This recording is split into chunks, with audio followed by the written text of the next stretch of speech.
What does a relationship look like between a Type 7 enthusiast and a Type 8 challenger? Well, let's start off by talking about a few things that they have in common.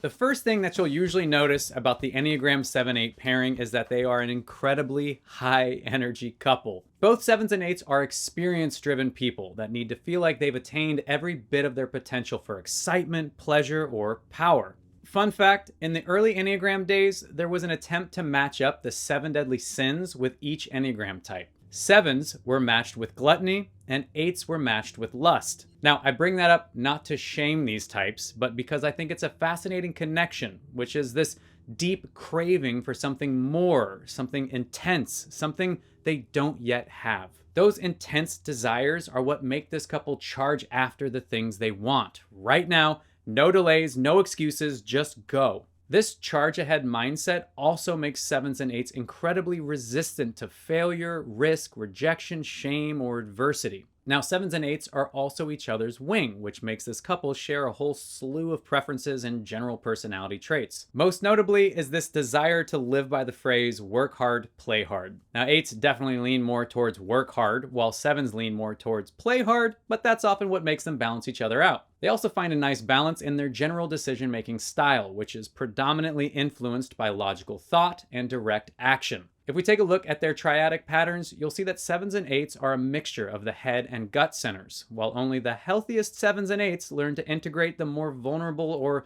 empathetic emotions of their heart center. I've got a whole other video on the triad centers linked for you in the description below if you want to learn more, but the short version of it is that 7s and 8s are in constant motion because of this feedback loop they have between their physical and mental activity. Furthermore, both 7s and 8s are assertive types in what's known as the Hornevian triad, which just describes the general theme or motivation behind our social interactions. As assertive types, both 7s and 8s believe that there's a way to get their way in almost every situation. So if they're not getting their way, then baby, things are about to change. This is also why 7s and 8s prefer to either be in charge or to have no one in charge, as that makes it much easier to assert their will. It also makes them share a unique distaste for about 90% of authority figures and 100% of anyone that tries to control them. Last thing to note about this assertive and independent nature is that it makes the 7-8 couple very comfortable leading somewhat separate lives where both partners go off into the world in pursuit of their own individual goals without either person really needing the other to directly participate in what they're doing. At the end of the day, they just want to feel like this spirit of autonomy is at the forefront of their relationship, and then maybe occasionally getting some affirmation from their partner about what they're doing before launching back out into the world.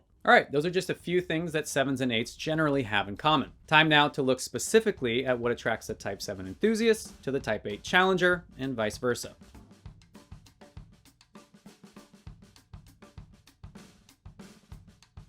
When I think about the 7's attraction to the Type 8 challenger, I think about a skydiver and their pilot. The 8 is confidently flying the plane to some specific destination way out in the distance, all while the 7 enjoys the freedom to jump out of the plane at a moment's notice. The point being that 8s are often the vehicle the 7 needs to get to where they want to go, because 8s are often more committed to hard work that's focused on realistic outcomes. 7s, on the other hand, have many grand plans for their life and a strong desire for independence, but they're often a bit less willing to work as hard as the 8 is to ensure that they have the means necessary to enjoy an independent and exciting lifestyle. That is to say, the 7 is very attracted to the 8's focused ambition, as it can provide the resources necessary to manifest their dream of a free and fulfilling life. And deep down, most 8s actually enjoy being the provider, so they don't really mind creating a world where the 7 brings the fun and they bring the finances. All right, another point of attraction for 7s in this relationship is the 8's fearless or unyielding energy, as it's the reason why they're often unfazed, if not exhilarated, by the 7's many wild plans to do things like travel to a remote country on a moment's notice, or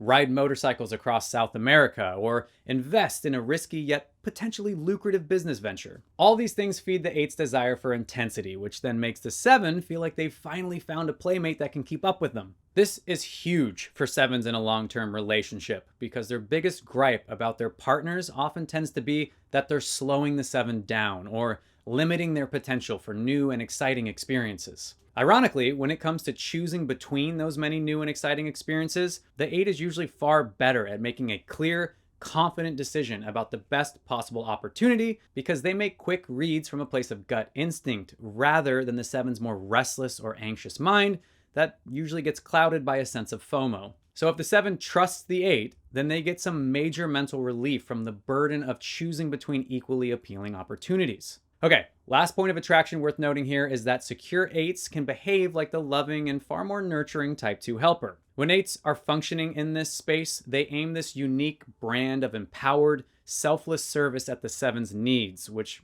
goes a long way in helping the 7 to slow down, open up, and then feel safe leaning into the present moment rather than constantly anticipating their next experience. 7s also love how hospitable 8s can be because that means they get to invite an endless rotation of both new and familiar friends over to the house for dinners and birthdays and holidays, etc., etc. All right, those are just a few things that typically attract the Type 7 enthusiast to the Type 8 challenger. Time now to switch gears and talk about what attracts the Type 8 challenger to the Type 7 enthusiast.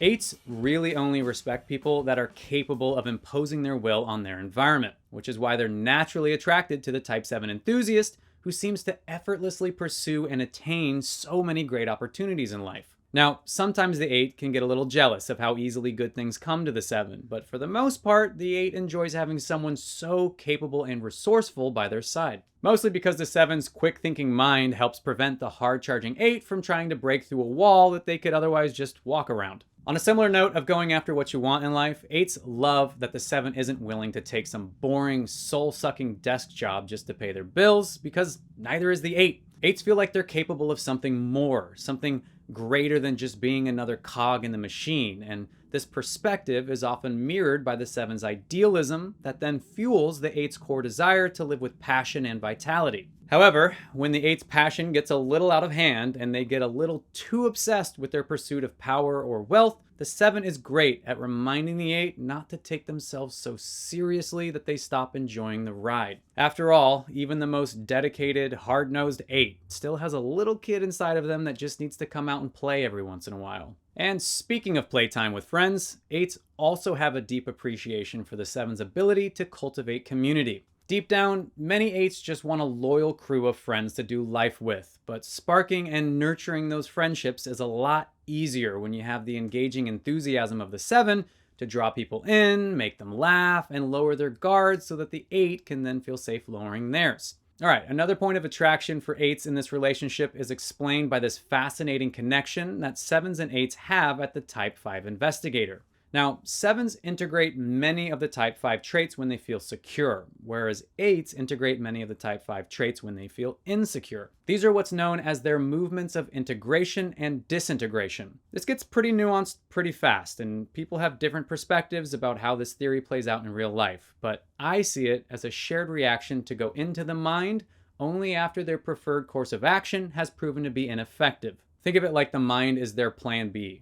Secure 7s have found that their manic activity isn't bringing any real sense of fulfillment, and so they tap into the calm, objective, and focused attention of the 5 so they can sink deeper into the truth and beauty of their experiences rather than just skimming quickly across the surface. On the flip side, a stressed out 8 will try to use the cold objectivity of the mind, like a Type 5, to inform or justify their impulsive, animalistic desire to control or attack a perceived threat. All that to say, a healthy 7 can help mirror the 8's desire for objectivity in the face of adversity, all while pumping the brakes on their more self-destructive desires for vengeance or absolute control. All right, now that we've covered more than a few points of attraction for both types, it's time to discuss what conflict looks like between 7s and 8s. Hey there, friend. Looks like you're a little more than halfway through this Enneagram relationship episode, which means it's a great time to not only watch this fancy little neon graphic float off into the distance, but to hit those like and subscribe buttons, you know? You know what I mean? You know those buttons that are sitting right there? Don't be coy, you know where they are. You know, if you're feeling non-committal, you can just hit the like button. It's still really helpful. Okay, let's get back to it.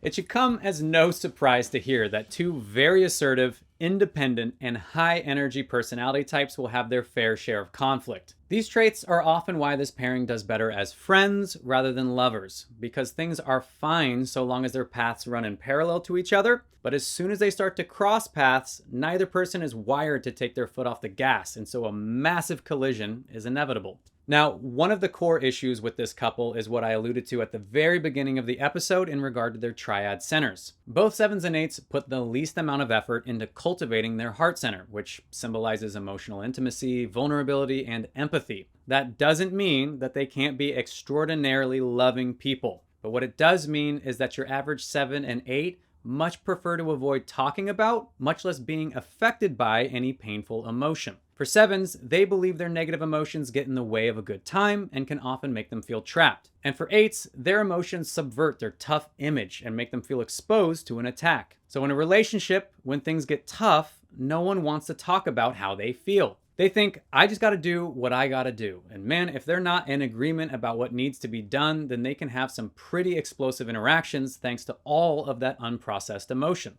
Now, another major source of conflict for these two types can be explained by their place within the harmonic triad, which just groups Enneagram types based on their reaction to things like sudden pain or past trauma. For 7s, they're in the positive outlook group, which is exactly what it sounds like. 7s run into a painful situation and their first thought is just to move on to something more enjoyable or celebrate the silver lining or turn the whole thing into a joke. 8s, on the other hand, are reactive types that believe in wearing their anger on their sleeve during a painful or difficult situation. 8s demand that their loved ones take their intense reactions seriously. So when the 7 responds with a lighthearted disregard for the severity of the situation, that's just unacceptable. The problem is that your average 7 is just incapable of sitting with the 8 in their outrage, because again, that feels like being trapped. And why would you want to feel trapped when you could feel free by just moving on to something more fun or exciting? These opposing reactions, mixed with the fact that 7s and 8s are very stubborn, independent, and unfiltered people, make it super difficult for either partner to apologize, let alone seek reconciliation. Ultimately, the big red flag for this couple is when they start seeing the other person as the villain and seeing themselves as totally blameless, which then justifies any number of self-centered behaviors that help alleviate the pain of a relationship gone wrong. All right, now that you've gotten a glimpse into some of the more problematic patterns between 7s and 8s, let's wrap things up with a little advice to help this couple have their healthiest relationship possible.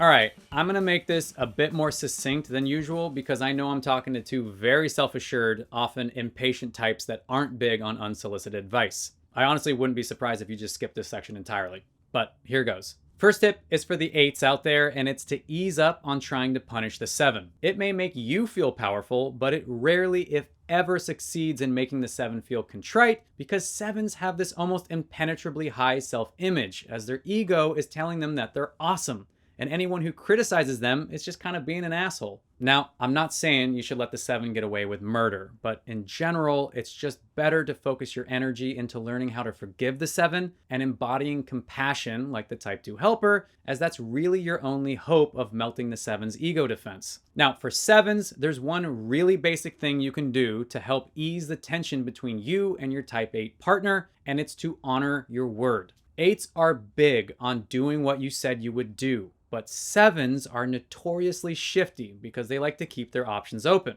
However, in this relationship, trust is everything. So if you promise the 8 you'll do something, just do it, even if you have a great excuse not to. Also, if the 8 gets upset with you because you changed your mind again, then be willing to hash it out with them directly. Having a real face-to-face conflict is actually a sign to the 8 that you're committed to the relationship and can be a great way to make up for the fact that you didn't honor your word. Okay, last tip is for both partners, and it's to make sure you're getting a significant amount of time alone to process your emotions. This couple has a really hard time slowing down and being present to their whole self because they don't like all the gunk that rises to the surface whenever they sit still too long or whenever life gets a bit too quiet. But all that constant activity just creates a backlog of grief, fear, and anxiety that is the source of all the worst conflict between these two types that have so much potential to create a beautiful, abundant life together, but only after they shine a light on all those festering emotions. All right. Hopefully that advice was helpful to someone out there. And if it wasn't, well, then you know this last part isn't going to be helpful at all, because it's time to end things as we always do with the patented Wygap relationship rating system.